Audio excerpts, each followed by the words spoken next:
Bir odamning 4 ta o'g'li bo'lib, ota farzandlariga shoshilib qaror chiqarmaslik borasida hayotiy dars o'rgatish uchun ularni birin-ketin uzoq dalada joylashgan katta daraxtni ko'rib kelishga yuboradi.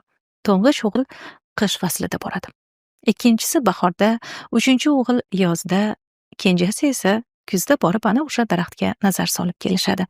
Barchalari daraxtni ko'rib kelishgach, otalari ulardan qani har biringiz ko'rganingizni aytib beringchi deydi.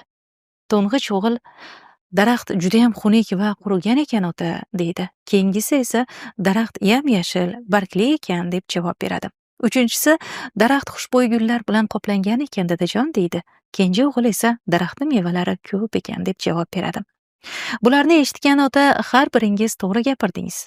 Chunki sizlar turli fasllarda borgansiz. Ammo shuni bilingki, bitta daraxtga bir faslning o'zi hukm chiqarmaslik kerak mana shu bir faslning o'zi bilan.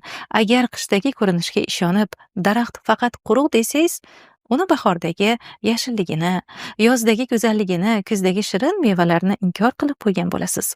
Xuddi shuningdek, insonni ham bir vaziyatda ko'rib hukm chiqarishga shoshilmanglar.